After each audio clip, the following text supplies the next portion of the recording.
ರಾಜ್ಯದಲ್ಲಿ ದಿನದಿಂದ ದಿನಕ್ಕೆ ಮೈಕ್ರೋ ಫೈನಾನ್ಸ್ ಸಿಬ್ಬಂದಿಗಳ ಕಾಟ ಜಾಸ್ತಿ ಆಗ್ತಾ ಇದೆ.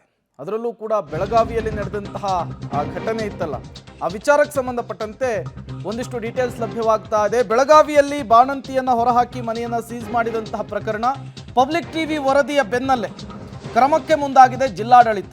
ಮಧ್ಯವರ್ತಿಗಳು ಮನೆಗೆ ಹೋಗಿ ಕಿರುಕುಳವನ್ನು ಕೊಡ್ತಿದ್ದಾರೆ. ಮಧ್ಯವರ್ತಿಗಳ ಕಾಟದಿಂದ ಇಂತಹ ಘಟನೆ ಆಗ್ತಿದೆ. ಬಾಣಂತಿ ಮನೆಯಿಂದ ಹೊರಗೆ ಹಾಕಿದ್ದು ಸರಿಯಲ್ಲ, ಕಠಿಣ ಕ್ರಮವನ್ನು ತೆಗೆದುಕೊಳ್ತೇವೆ ಅಂತ ಹೇಳಿ ಡಿಸಿ ಮೊಹಮ್ಮದ್ ರೋಷನ್ ಹೇಳಿರುವಂಥದ್ದು. ಅತ್ತ ವರದಿ ಬಂದ ಮೇಲೆ ಕ್ರಮವನ್ನು ತೆಗೆದುಕೊಳ್ತೇವೆ ಅಂತ ಹೇಳಿ ಜಿಲ್ಲಾ ಉಸ್ತುವಾರಿ ಸಚಿವರಾದಂತಹ ಸತೀಶ್ ಜಾರಕಿಹೊಳಿ ಅವರು ಮಾತನಾಡಿದ್ದಾರೆ. ನಾವೀಗಾಗಲೇ ನಾನು ಹಾಗೂ ಎಲ್ಲ ನಮ್ಮ ಅಧಿಕಾರಿ ಮಿತ್ರರು ಹಾಗೂ ಜಿಲ್ಲಾ ಉಸ್ತುವಾರಿ ಮಂತ್ರಿಗಳು ಎಲ್ಲ ಮೈಕ್ರೋ ಫೈನಾನ್ಸ್ ಇನ್ಸ್ಟಿಟ್ಯೂಷನ್ಸ್ನೂ ಕರೆದುಬಿಟ್ಟು ಒಂದು ಸಭೆ ನಡೆಸಿದ್ವಿ ಒಂದು 2 ವಾರ ಹಿಂದೆ. ಆವಾಗ ಎಲ್ಲ ಮೈಕ್ರೋ ಫೈನಾನ್ಸ್ ಇನ್ಸ್ಟಿಟ್ಯೂಷನ್ಸ್ಗೆ ನಾವು ಖಡಕ್ಕಾಗಿ ಹೇಳಿದ್ದೀವಿ, ಯಾರಿಗೂ ಮನೆ ಹತ್ರ ಹೋಗಿ ತೊಂದರೆ ಕೊಡಬಾರ್ದಂತ ಹೇಳಿ ನಾವು ಅವ್ರಿಗೆ ಹೇಳುವಾಗ ಅವರು ನಾವು ಹೋಗಲ್ಲ ಅಂತಲೂ ನಮಗೆ ಆಶ್ವಾಸನೆ ಕೊಟ್ಟಿದ್ದಾರೆ.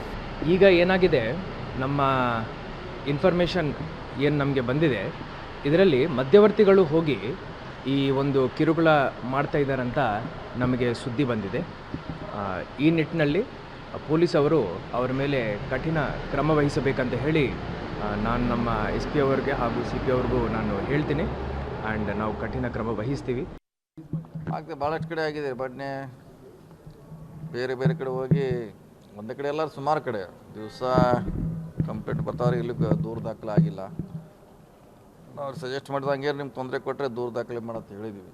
ಯಾಕಂದರೆ ದುಡ್ಡು ತೊಗೊಳ್ಳೋದೊಂದು ವಿಷಯ ಸಪ್ರೇಟು, ಅವ್ರಿಗೆ ಹರಾಸ್ಮೆಂಟ್ ಮಾಡೋದು ಈಗ ಸಪ್ರೇಟ್ ಅದು ಇಶ್ಯೂ. ಸೊ ಅದು ಗೊಂದಲ ಇದೆ, ಅದು ನಿಮಗೂ ಈಗಾಗಲೇ ಗೊತ್ತಿದೆ, ಗೊಂದಲ ಇದೆ. ಅದು ಸಬ್ಸಿಡಿ ಅಂತೇಳಿ ಅವ್ರಿಗೆ ಕೊಡಿಸಿದ್ದಾರೆ. ಈಗ ತುಂಬಲಿಕ್ಕೆ ಬಂದಾಗ ಸಂಘರ್ಷ ಪ್ರಾರಂಭ ಆಗಿದೆ. ಸೊ ನಾವು DC ಅವರ ಅಧ್ಯಕ್ಷತೆಯಲ್ಲಿ ಒಂದು ಮೀಟಿಂಗ್ ಮಾಡಿದ್ದೀವಿ.